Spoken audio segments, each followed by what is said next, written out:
একটা ব্রেকিং নিউজের দিকে আমরা নজর রাখবো। বাংলাদেশে হিন্দুদের উপরে অত্যাচার, বাংলাদেশের অবস্থান স্পষ্ট করল ভারত। বাংলাদেশে হিন্দুদের মন্দির ভাঙা হয়েছে, হিন্দুদের সুরক্ষা সুনিশ্চিত করতে হবে, বাংলাদেশকে কড়া বার্তা দিয়েছে ভারত। এক কথায় ভারত তাদের নিজেদের অবস্থান স্পষ্ট করে দিয়েছে, কড়া অবস্থানের কথা জানিয়ে দিয়েছে ভারত। বাংলাদেশ নিয়ে অবস্থান জানিয়ে দিয়েছে ভারত। বাংলাদেশে হিন্দুদের মন্দির ভাঙা হয়েছে, হিন্দুদের সুরক্ষাটাকে সুনিশ্চিত করতে হবে। যেভাবে লাগাতার হিন্দুদের উপরে হামলার ঘটনা ঘটেছে, তাই হিন্দুদের সুরক্ষাটাকে সুনিশ্চিত করতে হবে, বাংলাদেশকে কড়া বার্তা দিল ভারত। এর আগে বিদেশ মন্ত্রীর সঙ্গে প্রধানমন্ত্রী নরেন্দ্র মোদী বাংলাদেশের পরিস্থিতি নিয়ে দীর্ঘক্ষণ আলোচনা করেছেন, আর এবার ভারত তাদের নিজেদের অবস্থান স্পষ্ট করে দিয়েছে, বাংলাদেশকে কড়া বার্তা দিয়েছে ভারত। আমরা আরো বিস্তারিত জানবো, সরাসরি নিউজ রুমে যাবো। আমাদের সিনিয়র এডিটর ময়ূক রঞ্জন ঘোষ রয়েছে আমাদের সঙ্গে। ময়ূক, ঠিক এই মুহূর্তে ভারতের যে অবস্থান তা কতখানি আন্তর্জাতিক ক্ষেত্রে তাৎপর্যপূর্ণ? দেখো, অত্যন্ত তাৎপর্যপূর্ণ, কারণ ভারত সরকার একেবারে স্ট্রেট নিজের স্ট্যান্ড ক্লিয়ার করেছে।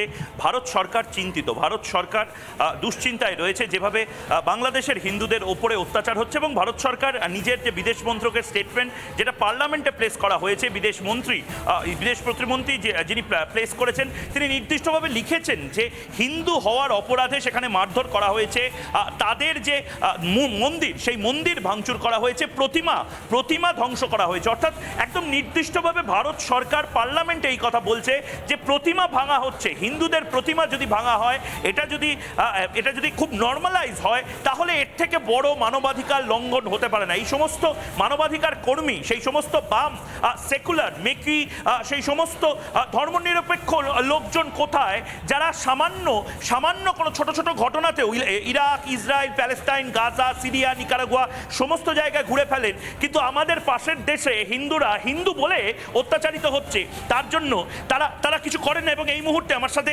এই মুহূর্তে যে ছবি এই মুহূর্তে রয়েছে, দেখুন, এই মুহূর্তে রাজ্যসভাতে আনস্টার্ড কোয়েশ্চেন 408 নম্বর নির্দিষ্টভাবে লেখা হয়েছিল, incident of desecration and damages to Hindu temple in Bangladesh. অর্থাৎ বাংলাদেশে কি কোনো মন্দির ধ্বংস হয়েছে, প্রতিমা ভাঙচুর করা হয়েছে, নির্দিষ্টভাবে এই প্রশ্নটি করা হয়েছিল। এবং তার যে উত্তর, সেই উত্তরে একেবারে লিখে দেওয়া হয়েছে, several incidents of desecration and damages to Hindu temples and deities in Bangladesh have been reported in the past few months. অর্থাৎ বাংলাদেশে খুল্লাম মন্দির ভাঙা হচ্ছে, বাংলাদেশে খুল্লা মায়ের মূর্তি ভাঙা হচ্ছে, বাংলাদেশে খুল্লা জগন্নাথ বিগ্রহতে আগুন জ্বালানো হচ্ছে, এবং এই সমস্ত কিছু হচ্ছে। তারপরেও কিছু বামপন্থী দল তারা ব্যালেন্স করার চেষ্টা করছে। কতটা নির্লজ্জ হলে তারা ব্যালেন্স করার চেষ্টা করে, যেখানে ভারত সরকার পার্লামেন্টে একেবারে টেবিল করে লিখে দিচ্ছে পুজো মণ্ডপ, তাঁতিবাজার, ঢাকা এবং বিভিন্ন জায়গার পুজো মণ্ডপে পর্যন্ত আক্রমণ চালানো হয়েছে। যশোরেশ্বরী কালী মন্দির সাতক্ষীরা, সেখানে দুর্গা পুজোর সময় আক্রমণ, এবং মায়ের যে মুকুট, সেই মুকুট এখনো পাওয়া যায়নি। অপদার্থ ইউনিস সরকার, একটা মেরুদণ্ডহীন সরকার, সেই সরকার এখন অবধি হিন্দুদের কোনো ধরনের কিছু করতে পারেনি। এবং সেখানেই প্রশ্ন, আর কবে আমরা এই মিনমিন করে একটা ব্যালেন্স করার চেষ্টা করব? কবে আমরা হিন্দুরা মার খাচ্ছে বলে, হিন্দুদের মন্দির ভাঙছে বলে একেবারে স্ট্রেট গর্জন করব রাস্তায়, এবং একটা বার্তা অন্তত দেব তাদেরকে যারা খুব সহজে হিন্দুদের মন্দির ভাঙতে পারে। রাত 8টার সময় জবাব চাই বাংলা নিয়ে আসছি, সেই সমস্ত মেকি সেকুলারদের মুখোশ খুলতে সঙ্গে থাকুন। নানা ধরনের কন্টেন্ট দেখার জন্য লাইক করুন, শেয়ার করুন আমাদের ফেসবুক পেজ, সাবস্ক্রাইব করুন আমাদের ইউটিউব চ্যানেল।